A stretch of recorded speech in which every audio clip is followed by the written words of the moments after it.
नमस्कार साथियों, स्वागत है आप सभी का आपके अपने YouTube channel new take Hindi में।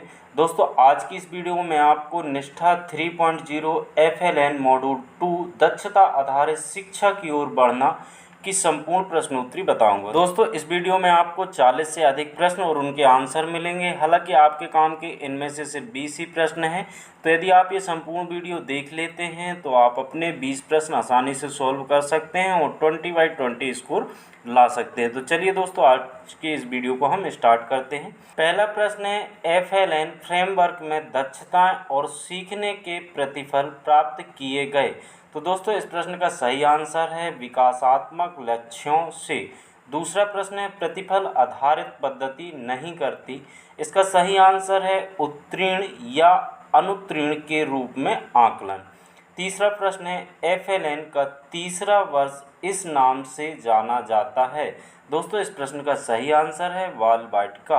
अगला प्रश्न है, गतिविधियों जैसे काटना, फाड़ना, चिपकाना, मोती पिरोना, पहेलियां जोड़ना, गीली मिट्टी, क्ले, बालू, पानी आदि से खेलने से होता है। तो दोस्तों, इसका सही आंसर है सूक्ष्म मांसपेशियों का विकास। अगला प्रश्न है, संज्ञानात्मक तत्वों, आधारभूत पहलुओं और अंतर्वैयक्तिक गुणों के कुल योग को कहते हैं। तो दोस्तों, इस प्रश्न का सही आंसर है दक्षता। अगला प्रश्न है, दक्षता आधारित शिक्षा प्रणाली में प्रत्येक कक्षा के लिए सीखने के प्रतिफल होते हैं। तो दोस्तों, इस प्रश्न का सही आंसर है भली भांति, निर्धारित और निश्चित।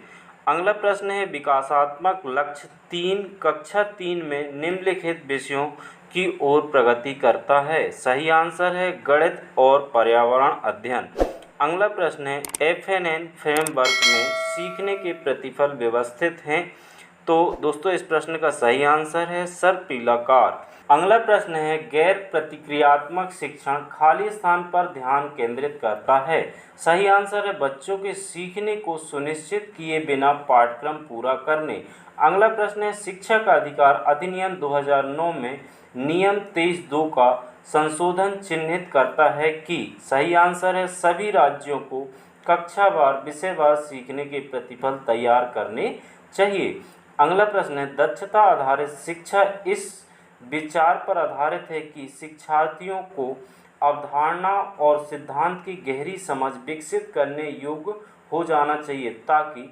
सही आंसर है वे ज्ञान को वास्तविक जीवन की स्थितियों में हस्तांतरित या प्रयोग कर सकें। अगला प्रश्न है, कौन सा दक्षता आधारित शिक्षा का प्रतिफल नहीं है। तो सही आंसर है छात्र वार्षिक परीक्षा में उच्च अंक प्राप्त करते हैं। अगला प्रश्न है, बच्चे बिना समझे सामान्य डिकोडिंग द्वारा यांत्रिक ढंग से पढ़ना सीखते हैं यदि उनका खाली स्थान सुनिश्चित ना हो। तो दोस्तों, इसका सही आंसर है मौखिक भाषा आधार। अगला प्रश्न है, विशिष्ट कथन जिसमें ठीक ठीक वर्णन किए गए हैं कि एक छात्र मापने योग्य तरीके से क्या करने योग्य होगा कहलाते हैं। सही आंसर है सीखने के प्रतिफल। अगला प्रश्न है, सीखने के प्रतिफल एक विशेष कक्षा और विषय के प्रति चित्रित करते हैं। सही आंसर है पाठचर्या को। अगला प्रश्न है, रचनावादी पद्धति में शिक्षक को खाली स्थान के रूप में देखा जाता है। तो इसका सही आंसर है सुगमकर्ता। दोस्तों, वीडियो को बिना स्किप किए हुए पूरा जरूर देखिएगा, तभी आप अपनी प्रश्नोत्तरी को ठीक तरह से सॉल्व कर पाएंगे। अगला प्रश्न है, खाली स्थान के अंत तक बच्चे सीखने के ऐसे तरीकों के आदी हो जाते हैं जो जीवन पर्यंत चलता रहता है। इसका सही आंसर है कक्षा 3।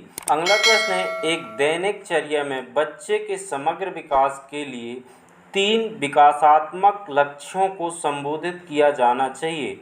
इसका सही आंसर है एक एकीकृत तरीके में। अगला प्रश्न है, प्रारंभिक बालावस्था सामाजिक और भावात्मक कौशल जिन्हें खाली स्थान भी कहा जाता है सीखने के लिए विकास की महत्वपूर्ण अवधि है। तो दोस्तों, इस प्रश्न का सही आंसर है मानसिक स्वास्थ्य। अगला प्रश्न है, कौन सा लक्ष्य FLN का नहीं है। तो सही आंसर है बच्चे खेल में भाग लेते हैं। अगला प्रश्न है, एक स्वाभाविक शिक्षार्थी के रूप में बच्चे की ज्ञान सृजित करने की क्षमता को स्वीकार करना है। सही आंसर है रचनावादी पद्धति। अगला प्रश्न है, प्रत्येक दक्षता को एक नंबर कोड खाली स्थान के लिए दिया गया है। इसका सही आंसर है सरल पहचान करना और संदर्भ। अगला प्रश्न है, बच्चे को निःशुल्क और अनिवार्य शिक्षा का अधिनियम आरटीई किस वर्ष पास हुआ? तो इस प्रश्न का सही आंसर है 2009। अगला प्रश्न है, भोजन में पोषक तत्व विटामिन ए, आयोडीन, आयरन और जिंक प्रदान करते हैं। तो दोस्तों इस प्रश्न का सही आंसर है सूक्ष्म पोषक तत्व। अगला प्रश्न है, दक्षता आधारित शिक्षा में आदर्श आकलन किया जाता है। सही आंसर है पूरा वर्ष। अगला प्रश्न है, राष्ट्रीय शैक्षणिक अनुसंधान एवं प्रशिक्षण परिषद NCERT ने प्राथमिक स्तर में सीखने के प्रतिफल प्रत्येक कक्षा और विषय के लिए वर्ष खाली स्थान में विकसित किए। तो दोस्तों इस प्रश्न का सही आंसर है 2017।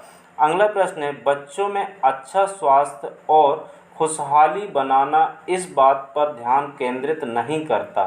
सही आंसर है भाषा और साक्षरता। अगला प्रश्न है, दक्षता मॉडल में शिक्षण की विद्यार्थियों के खाली स्थान से मिलान करने के लिए योजना बनाई जाती है। सही आंसर है विकासात्मक तैयारी। अगला प्रश्न है, दक्षता आधारित शिक्षा प्रणाली में आकलन का उपयोग होता है।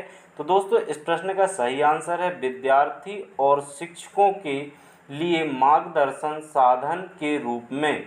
अगला प्रश्न है, पोषण देखभाल का घटक नहीं है। तो दोस्तों इस प्रश्न का सही आंसर है स्वायत्तता।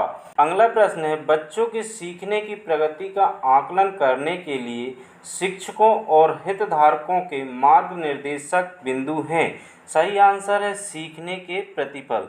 दोस्तों हम आगे बढ़ें उससे पहले आप सभी से एक छोटी सी रिक्वेस्ट है कि वीडियो पसंद आए तो वीडियो को लाइक और अपने सभी मित्रों को शेयर जरूर कीजिएगा। साथ ही यदि आप हमारे चैनल पर पहली बार आए हों, चैनल को सब्सक्राइब नहीं किया है तो प्लीज़ चैनल को सब्सक्राइब करके नोटिफिकेशन बेल को ज़रूर ऑन कर लें ताकि हमारी प्रत्येक लेटेस्ट वीडियो का नोटिफिकेशन आपको सबसे पहले प्राप्त हो सके। चलिए चलते हैं अगले प्रश्न की ओर। लक्ष्यों को खाली स्थान द्वारा FLN मिशन की प्रगति की निगरानी करने के रूप में परिभाषित किया गया है। तो सही आंसर है राज्य पदाधिकारियों। अगला प्रश्न है, बुनियादी साक्षरता और संख्या ज्ञान की रूपरेखा को विभाजित किया गया है। सही आंसर है 3 विकासात्मक लक्ष्यों में। अगला प्रश्न है, सीखने के प्रतिफलों को होना चाहिए। सही आंसर है अवलोकन करने और मापने योग्य। अगला प्रश्न है, गतिविधियां जिनमें भागना, दौड़ना, कूदना, संतुलन बनाना, साइकिल चलाना शामिल है, खाली स्थान के लिए प्रदान की जानी चाहिए। सही आंसर है बड़ी स्थूल मांसपेशियों के विकास।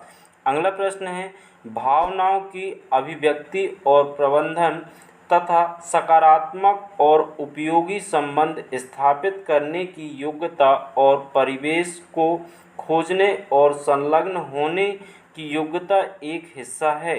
सही आंसर है सामाजिक भावनात्मक विकास। अगला प्रश्न है, संदर्भ के उपयुक्त ज्ञान, कौशलों और प्रवृत्तियों के मेल को इस रूप में परिभाषित करते हैं। सही आंसर है दक्षता। अगला प्रश्न है, भोजन में प्रोटीन, फैट और कार्बोहाइड्रेट प्रदान करते हैं। सही आंसर है स्थूल पोषक तत्व। अगला प्रश्न है, बच्चों को निःशुल्क और अनिवार्य शिक्षा का अधिकार। RTE अधिनियम का उद्देश्य खाली स्थान आयु के बच्चों को निःशुल्क और अनिवार्य शिक्षा देना है। तो दोस्तों इस प्रश्न का सही आंसर है 6 से 14 वर्ष।